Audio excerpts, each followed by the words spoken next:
Кеше гомерен коткарып калуда донор канының әһәмиятен инде. Пандемия кан үзәге эшчәнлегенә ничек йогынты ясады? Кемнәр донор була ала? Татарстан радиосының иртәнге турдан-тур эфиры шушы актуаль сорауларга багышланды. Республика сәламәтлек саклау министрлыгының кан үзәге баш табибы Рамил Тураев барысы хакында да тәфсилләп сөйләде. Студия кунагы шулай ук ковидтан прививка ясату, кан бирү үзенчәлекләре турында тыңлаучыларны кызыксындырган сорауларга җавап бирде. Без дә аңа берничә сорау белән мөрәҗәгать иттек. Рамил Габделхакович, хәерле иртә.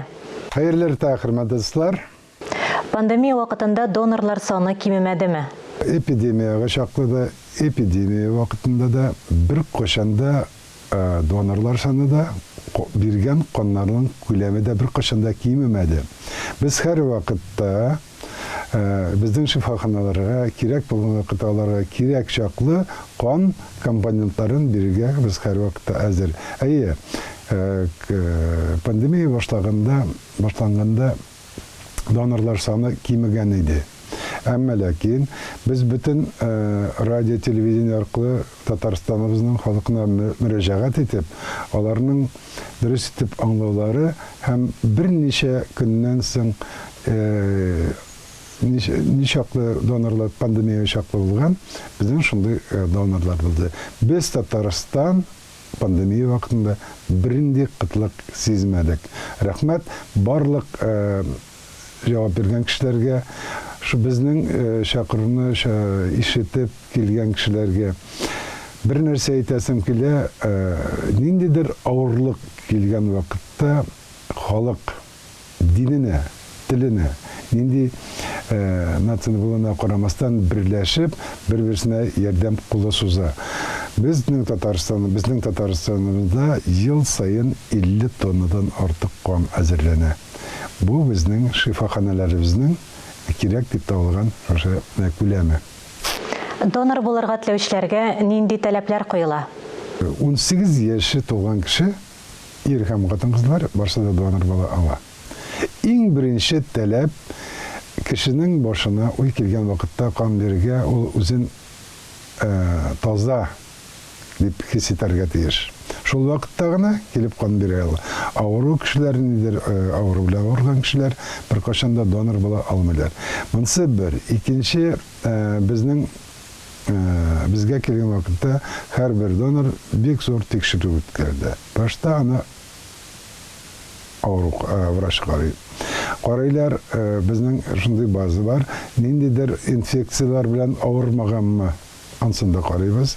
Анда кеше донор була алмый, аны дөрес аңларга кирәк. Әйтеп киткәнемчә, үзен сау сәламәт дип хис иткән генә донор була ала. Бүтәнчә булырга мөмкин түгел. Чөнки без кешенең гомерен коткарабыз. Кан биргәннән соң 3 басмада біз тикшеру уздырабыз. Трехкратная проверка. Тикшеру. 3 тапкыр. Шуннан соң карантинга салып, ярты ел рәвешендә плазма карантинда була. Аннан соң яңадан тикшереп, шул вакытта гына кан компонентлары хастаханәләргә җибәрелә. Донорларга нинди ташламалар каралган? Татарстаныбызда 60-70 меңгә якын донор теркәлгән. Ел тәүлегендә 32 меңнән артык кеше кан бирә. Бездә 12 меңнән артык Россиянең һәм СССРның мактаулы почетлы донорлары бар. Почетлы мактаулы донор булу өчен 40 тапкыр кан, 60 тапкыр плазма бирергә кирәк. Шул очракта андый мактаулы исемне алалар. Мактаулы донорларга 15 меңнән артык дәүләт тарафыннан ел сайын социаль пособие бирелә. Һәм менә беренче кан биргән кешенең 2 көн җалы. Беренче кан биргән көне һәм 2 тагын бер көне аның отпускага алып кушаламы, или үзенә кирәк көнне алаламы. Һәм кан биргән килгән кешеләргә бездән монетизация үзләренә кан биргән шул ашу күләмендә нинди менә күп норматив буенча аларны ашатырга, шул рәвештә аларга акча түләнә. Кан кеше нинди телдә, нинди диндә булмаган, тәнен нинди төстә булган карамастан, барсының да Kızıl. Ayırması 4 gruppa hem 2 rezus. Tendirliyor. Kanın kan nötral. Buna aytırayım. Anın dini de yok, anın tili de yok. Bu bütün kişilerge şifa. Рамил Ғабдулхакович, эштәлекле әңгәмәгез өчен зур рәхмәт.